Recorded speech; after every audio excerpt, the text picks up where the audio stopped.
Hello again, everyone. Here's a quick little screencast about waves and energy. So before the break, we were talking about waves, and we defined frequency and wavelength and amplitude, and we looked at wave interference. But there are two things that I want to talk about today. One of them is energy. So energy transfer is a really important thing about waves. So waves transfer energy. And they do it without moving actual material. So I want you to think back to elementary school gym class, and if you remember where they had you all had the big parachute, you'd play some games on that.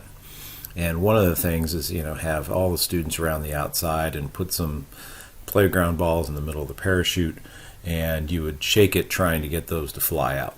Okay, so that's my example of transferring energy with waves. Okay, so if you just have like the empty parachute and a few playground balls sitting in the bottom there, okay, so right now they don't have any kinetic energy. If you want them to go flying out, they need to get some kinetic energy. So what happens? You put the students there, and the students start shaking it, and they start making waves. So every time you move your hands up and down, a wave is going to travel through there. And so as this thing starts to get waves in it, then you can have a playground ball go flying out. So that's an example of energy transfer using a wave. So energy transferred from the person to the ball. So you could transfer energy to the ball without actually touching the ball. Okay. Other examples, sound waves. So sound is one of our big topics today. So sound, especially if, let's say that you've been to a concert or something and maybe been a little too close to the speakers, and sometimes you can have sound waves that you can feel the vibrations. You can actually feel like your internal organs vibrating or so on. Okay, so sound can do that. There's also a famous commercial or the idea that some people can make a glass break just by singing. Okay, so that's an example with sound. If we talk about light, okay, best example is Earth. We have light, so light from the sun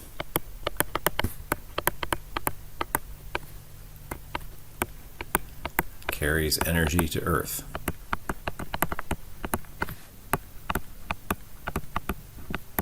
So here in the spring, today's a nice day. It's a little chilly out, but if you sit out in the sun, you can feel the warmth. Okay, that is energy. That's basically all our energy that drives our weather and lots of other things comes from the sun. So that is energy carried from the sun to the earth. So those are a couple examples of how waves carry energy. Okay. Now the amount of energy that a wave carries depends on a couple of things. If you go back to this example, if you think about making waves and how much energy it takes you to make a wave, so if you're back here at the parachute example, so if you move your arms up and down very slowly, you're not using a lot of energy, but if you do it very quickly, you're using more energy. So higher frequency equals more energy.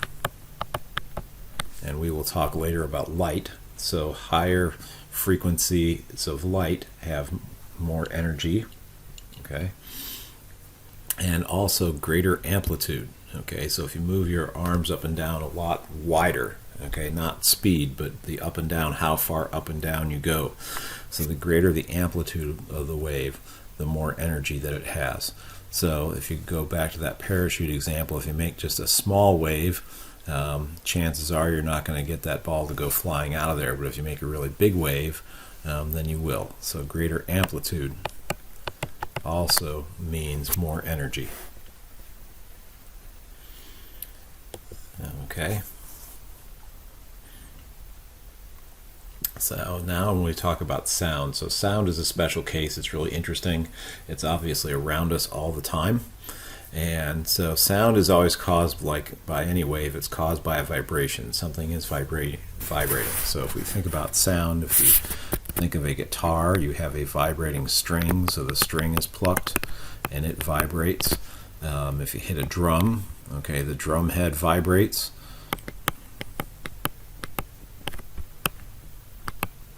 Maybe somebody is playing the trumpet. Well, what's vibrating are their lips in the mouthpiece.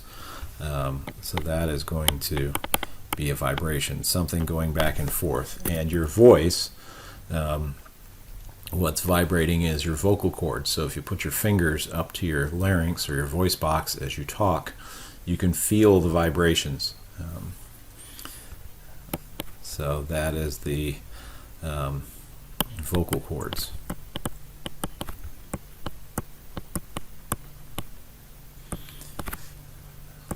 A long time ago, I worked at a camp for visually impaired people, and we had one person there who not only could not see, but she also couldn't hear. She was deaf, and so the way she communicated, she had actually been taught where she would put her fingers on, if she wanted to speak to me or listen to me speak to her, she would put her fingers on my voice box and put her thumb right in front of my lips. And by feeling those two things, the way my lips were moving in the voice box, she could understand what I was saying. It's pretty weird, but pretty amazing too. Okay, so those are the vocal cords.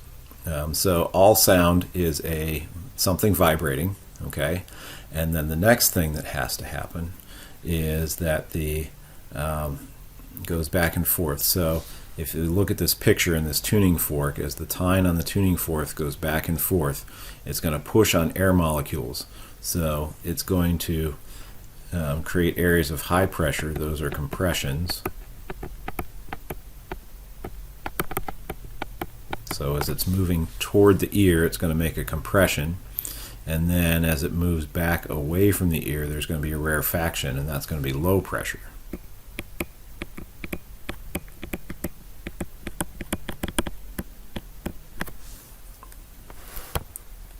Okay, and let's see, I'm going to pause the video because I forgot to bring up a short video clip about how hearing works, but I think it's definitely worth the trouble. Okay, so here's the video about how we hear things, how sound ends up in our brain and we hear it. Ever wondered how sounds make their way from the source all the way to your brain? Take a trumpet, for instance. When it's played, it makes sound waves in the air. The outer ear catches the waves, which then travel through a narrow passageway called the ear canal. The sound waves reach the eardrum, which is a membrane roughly half the size of a dime. They make the eardrum vibrate, which in turn vibrates 3 tiny bones called the malleus, incus, and stapes. These bones amplify or increase the sound vibrations and send them to the cochlea. The cochlea is shaped like a snail and is the size of a garden pea. It is filled with fluid, and the sound vibrations make this fluid ripple, which creates waves. Hair-like structures called stereocilia sit on top of hair cells and are grouped together as hair cell bundles inside the cochlea. The hair cells inside the cochlea ride these waves, and the hair bundles are moved. The hair bundle on top of the hair cell turns these movements into electrical signals. As the hair bundles are moved, ions rush into the top of the hair cells, causing the release of chemicals at the bottom of the hair cells. The chemicals bind to the auditory nerve cells and create an electrical signal, which travels along the auditory nerve to the brain. Different hair cells respond to different frequencies of sound. The hair cells at the base of the cochlea detect higher-pitched sounds, such as a piccolo or flute. The hair cells toward the top of the spiral detect progressively lower-pitched sounds, such as a trumpet or trombone. At the very top or apex of the spiral, the hair cells detect the lowest-pitched sounds, such as a tuba. The auditory nerve carries the electrical signal to the brain, which interprets the messages as sounds that we recognize and understand.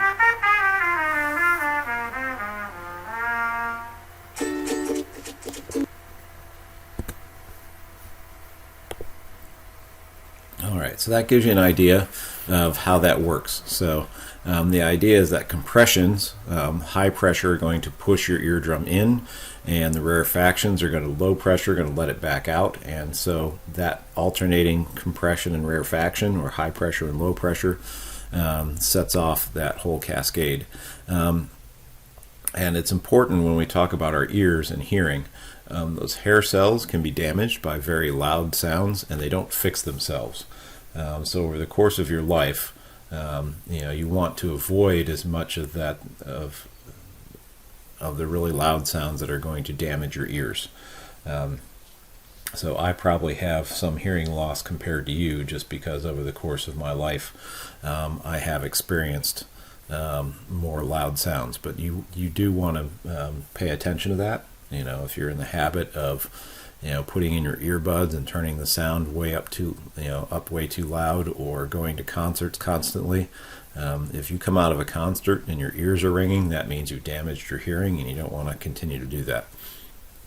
So, but since we have compressions and rarefactions, we know that those are the parts of longitudinal waves. So sound is a longitudinal wave. Okay.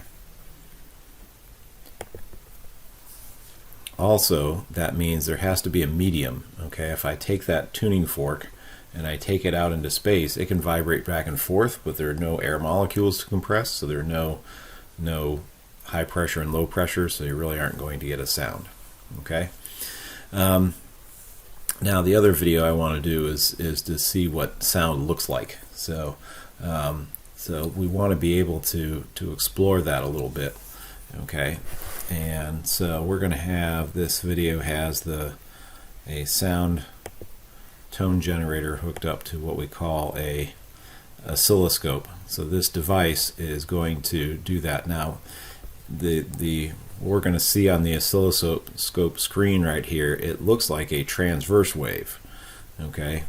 But what it is measuring is actually the microphone that's hooked up to here is going to, it's measuring basically high pressure and low pressure and displaying it like that. So it takes a longitudinal wave and makes it look transverse. But I want you to pay attention to the relationship between pitch, frequency, loudness, and amplitude. So we'll do these real quick here. I think there are some questions on your paper that you could look at.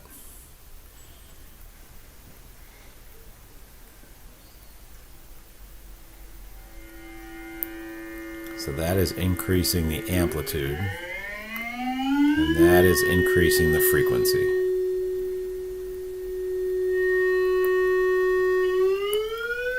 So we can see that amplitude is related to loudness, and frequency is related to pitch.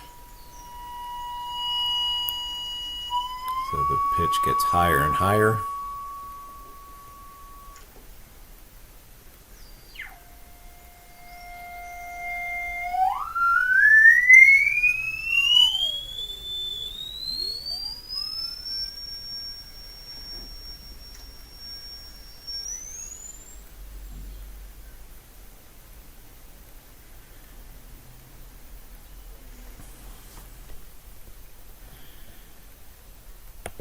All right, there you go.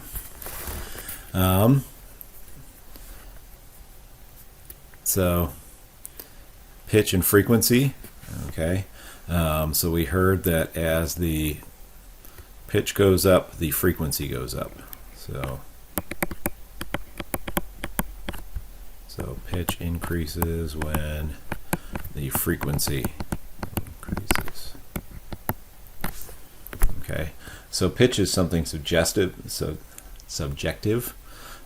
So we talk about, we assign letters to pitches. If you're a musician, you know the notes of the scale, A, B, C, D, E, F, G,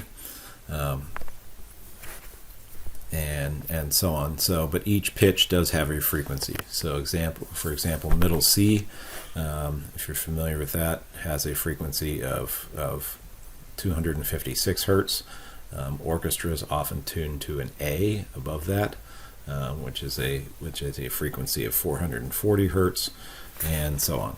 Okay, And so loudness, we also know, goes up when the amplitude goes up.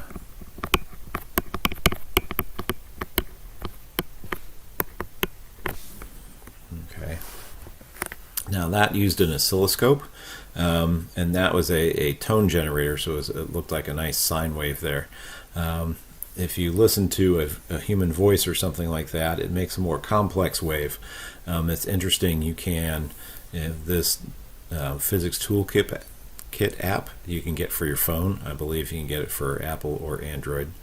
But that connects you to the measuring devices on your phone. You have you have accelerometers on your phone. You have, but this connects you to the microphone and then kind of displays what the sound that the microphone is picking up looks like. So you can mess around with that. That's interesting. Okay.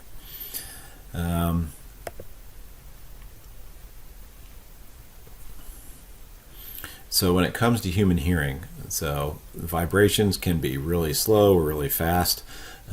Humans are not,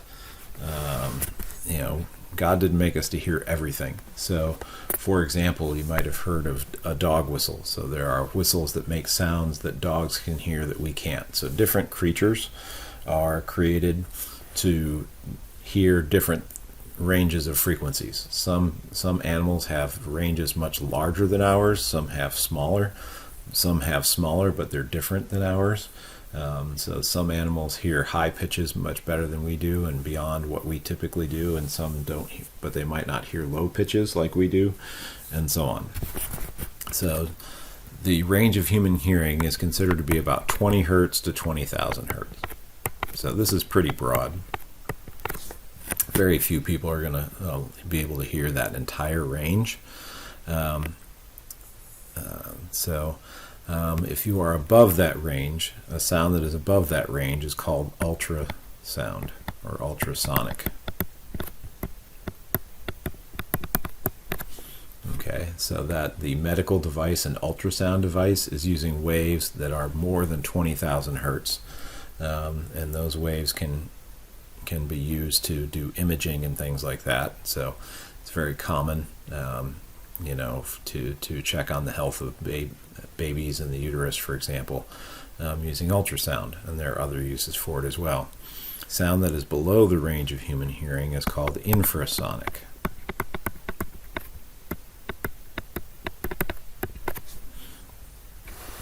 Okay.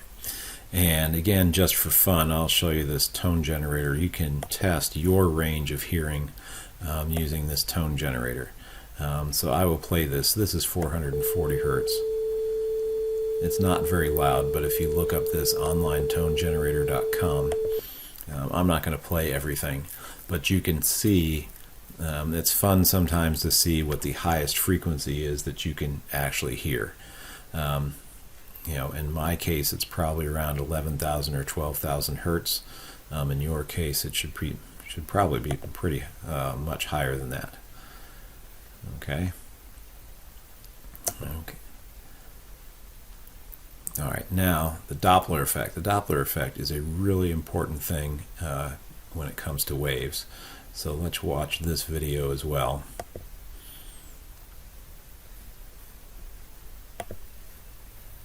The Doppler effect. In Sheldon's words, it's the apparent change in the frequency of a wave caused by relative motion between the source of the wave and the observer. The Doppler effect is perhaps best explained visually. So here's a thing that is emitting waves. It could be a fire truck emitting sound, it could be a star emitting light, it could be a duck creating ripples on a pond. Those are all waves, and they all look something like this. We see the Doppler effect happening when the thing that is emitting waves moves. In the direction it's moving, the wavefronts bunch up, and behind it they spread out. If our object is moving towards a stationary observer, these bunched up waves are observed at a higher frequency, and if the object is moving away from a stationary observer, the waves are observed at a lower frequency. So that is the Doppler effect, the apparent change in the frequency of a wave caused by relative motion between the source of the wave and the observer. It makes sense, but it gets interesting when you consider some of its applications. So let's say you are standing in the middle of a road. That's you. And a car drives past you very fast. As it does so, it honks its horn, because you're standing in the middle of the road. The horn to you might sound something like this. So it starts at a high pitch and moves to a lower pitch, even though from the driver's perspective, the horn is playing the same pitch the entire time. So what's going on? As the vehicle's coming towards you, the sound waves that it's emitting bunch up, and so are delivered to you at a higher frequency, which you interpret as a higher pitch, because the frequency of sound waves is pitch. And then when the vehicle passes you and is moving away from you, the sound waves spread out, and so you hear them at a lower frequency, a lower pitch. So that's how the Doppler effect works with sound. It also affects another kind of wave, light. So let's say you look out your observatory and you see a star. Just like the car's sound waves, if the star is moving towards you, even just a little bit, the light waves that it emits will be bunched up, meaning that you see the light at a higher frequency than it actually is. Frequency in sound is pitch, so what does it mean for light? Well, if we look at our handy pocket electromagnetic spectrum chart, we'll see that a small change in frequency for visible light will change its color. Higher frequency light waves means bluer light, and lower frequency light waves means redder light. This is called redshift, and it may possibly be among the weirdest and coolest things of all time. Stars, or anything that you can see, change color depending on their relative motion to you. Of course, you can't see this minute difference with your eyes, but astronomers with the right equipment can use this effect to tell whether stars are moving away from or towards Earth. As it turns out, almost everything we can see in the universe is moving away from us very quickly, which is both an important piece of evidence for the Big Bang and an indication that the Earth might get very lonely in the distant future. Thanks for watching this video. Let me know if you got something out of it. Bye. Yeah, so that's a really good explanation of the Doppler effect. So the definition of the Doppler effect is it's the, as they said, the apparent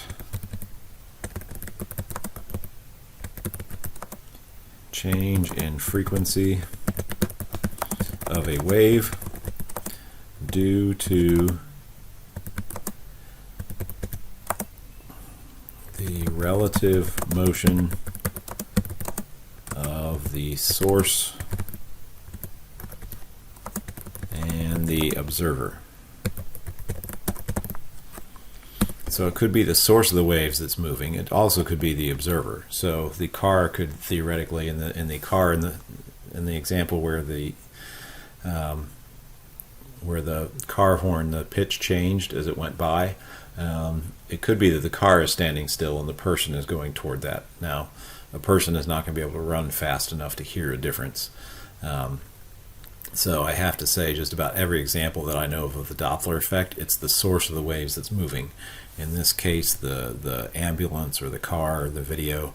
They also brought up stars that astronomers use and so on. So that's the big idea with the Doppler effect. Okay. So what we want to remember is that when they're coming toward each other, we seem to get more waves per second. That's a higher frequency. So if they're approaching each other, the frequency increases. And if the source and the observer are moving away from each other, the frequency decreases.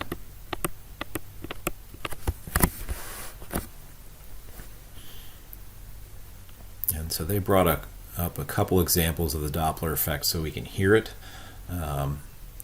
which is kind of fun. Scientists use it, especially astronomers. It's a really, really useful tool in astronomy, and there are other uses for it as well. Okay. Now let's just talk a bit about light. So he brought this up. So we're used to experiencing the Doppler effect with sound waves. There the effect is drastic enough for us to hear it in everyday life. Okay. As he said, we are not going to be able to see the effect in everyday life with colors. Otherwise, you would see cars change color as they passed by you, and we know that that doesn't happen. But if we do look at light is a wave, okay, So all these kinds of waves are actually the same kind of wave, whether it's radio waves, microwaves like you have in the oven in your house, infrared, ultraviolet, X-rays, and gamma rays, and so on. But if we just think about the visible light, the visible spectrum, remember, this follows the acronym Roy G. Biv: red, orange, yellow, green, blue, indigo, which is kind of sketchy, and violet. Okay.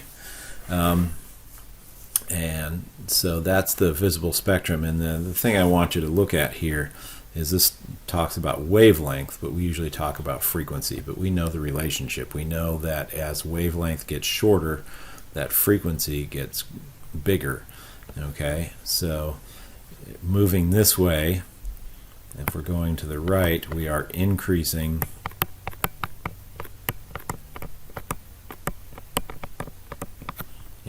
the frequency, and if we're going to the left on here, then we are decreasing frequency.